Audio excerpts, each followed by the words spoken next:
নবীজি সাল্লাল্লাহু আলাইহি সাল্লাম এক বৃদ্ধ লোককে নবীজির জামানায় বলছিলেন যে চাচা হাসরের ময়দানে আমি আপনার হাত ধরে বলবো, মানে উনি বলতো মোহাম্মদ পরকাল হবে, হাসরের মাঠ হবে, আমার এটা বিশ্বাস হয় না।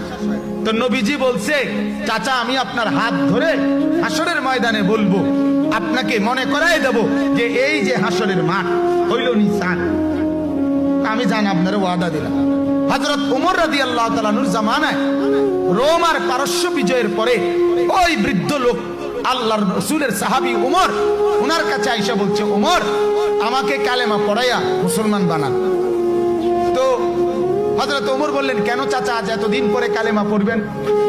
তো চাচা মুরব্বী বলতেছে, মোহাম্মদ আমারে দুইটা কথা কইছিল, একটা আমি দুইটা প্রশ্নই করছিলাম মোহাম্মদ রে, বলছিলাম রোম আর পারস্য মুসলমানরা বিজয় করতে পারবে না, কারণ যারা ভাত খাইতো ভাত খায় না, তারা কেমনে রোম আর পারস্য বিজয় করবে?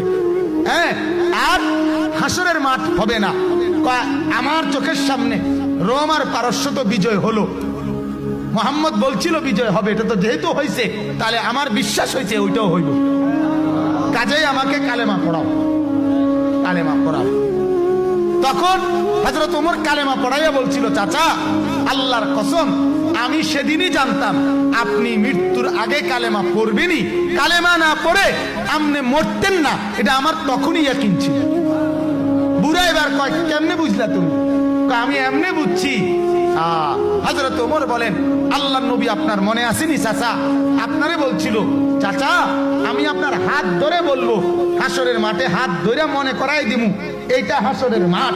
আর আমার ইয়াকিন, ওমর বলে যে নবী যারে হাসরের মাঠে হাতে ধরবে তারে আল্লাহ জাহান্নাম দিতে পারেন।